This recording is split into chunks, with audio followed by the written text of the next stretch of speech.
Magandang araw po, maligayang pagbabalik dito sa ating page SJDM Botanical Garden. Nais kong ipakita po sa inyo, ito po yung taniman ng ating mga frog grass.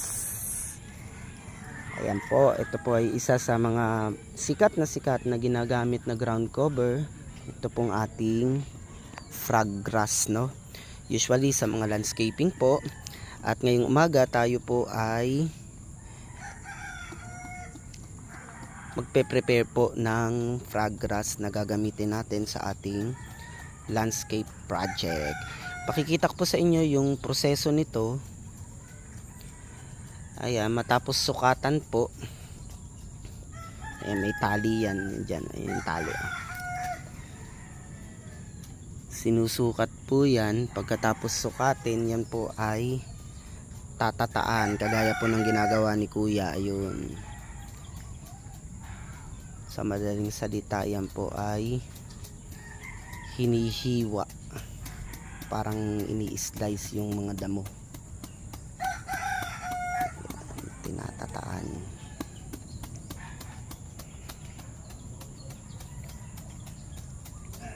Pagkatapos po nyan matataan, yan naman po ay susudsurin dito sa ilalim. Pagkasudsud pong gano'n, makukuha, naka square na po siya.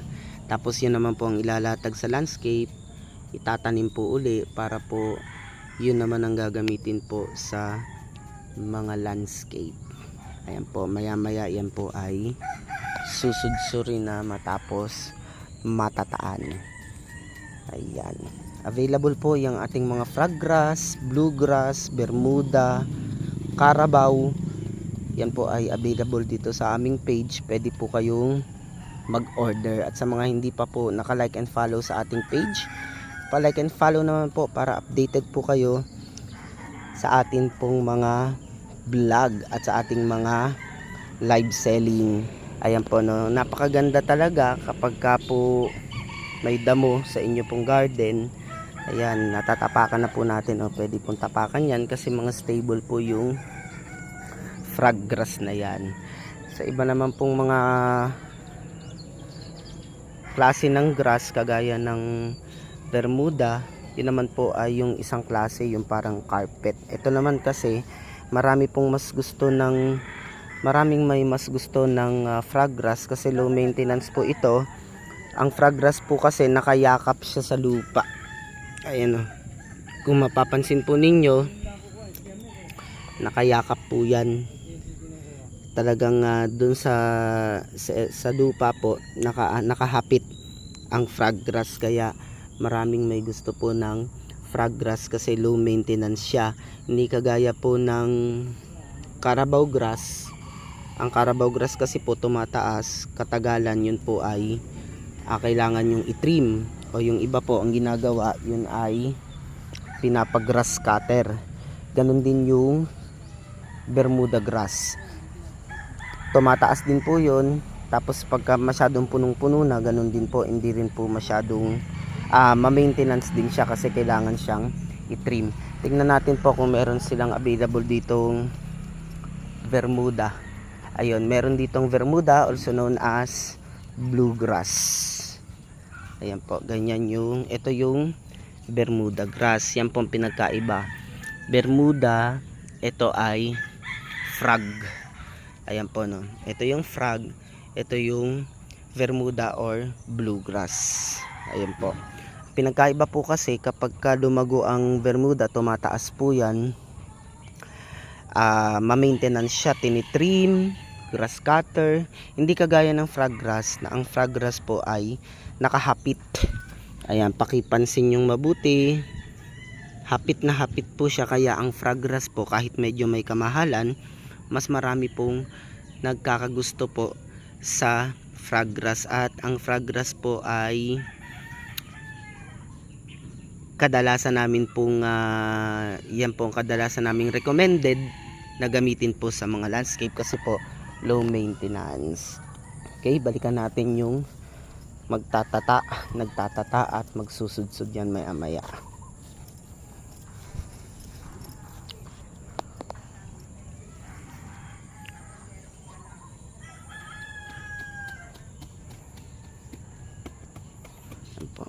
ganda. Oh. Lalo pag naarawan na po. Lalo pag naarawan na, mas maganda na pong pagmasdan niya. Talagang green na green. Medyo maaga pa po ngayon eh. Kaya wala pa masyadong sinag ng araw. Pwede naman po sa direct sun ang frog grass. Pwede rin sa medyo shaded. Pag medyo shaded, medyo tatayo lang siya ng konti. Pero hindi naman siya kagaya nung Carabao grass. As of the moment, wala tayong sample po ng Carabao grass ngayon. Puro frog grass and bluegrass po ang available dito. Ayan po.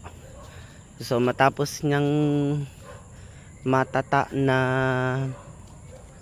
pahaba, ngayon naman ay pahalang para po ma-forma na square. Maya maya masusudsud na yan.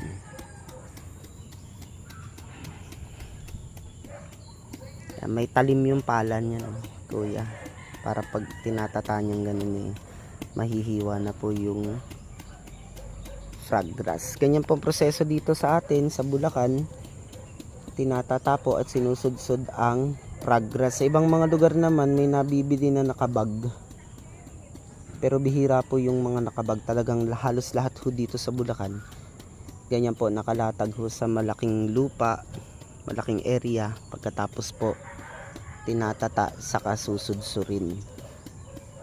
Yan po yung ginagamit po natin sa ating landscape.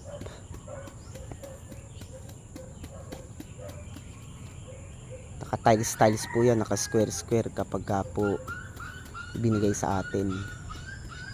Ayan.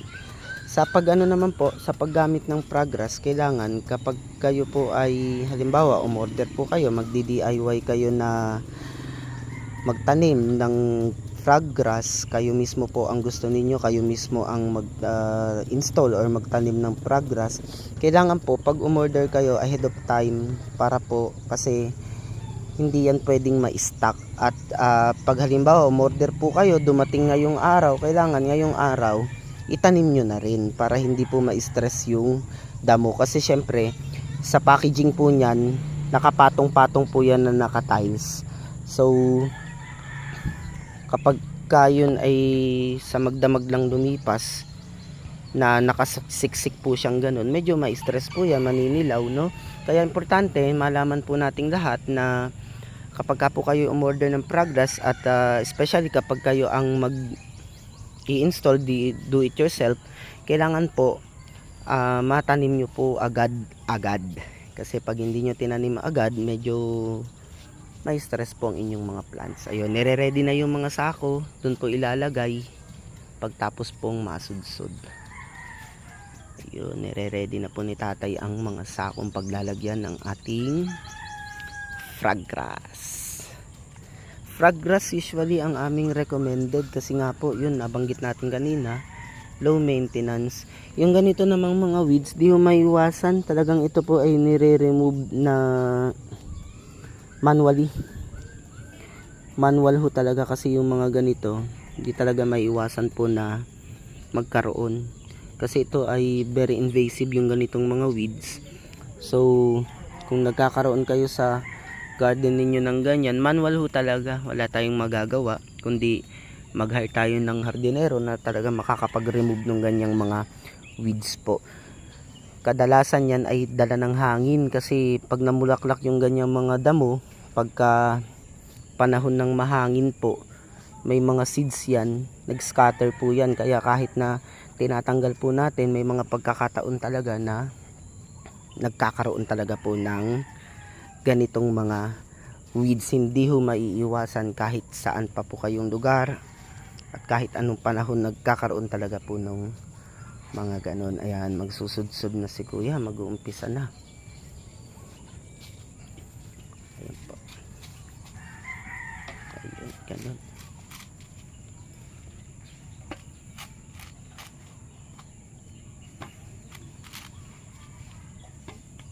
Yan, matapos nun na matataan, yan naman po, ni-slant yung pala para makuha po ng buo yung frog grass. Ayun, na square na po. Ganyan po ang magiging end product nyan. Tapos saka po ilalagay dito sa sako. Ipunin muna niya yan. Pag dumami na po, saka yan ilalagay dun sa sako. Yan ho. Maraming salamat po sa pagsama dito sa ating page, SJDM Botanical Garden. At kung hindi pa po kayo naka-like and follow po, mag-like and follow na po kayo. At abang-abang po kayo sa mga update natin sa atin pong mga landscape project. Bye-bye!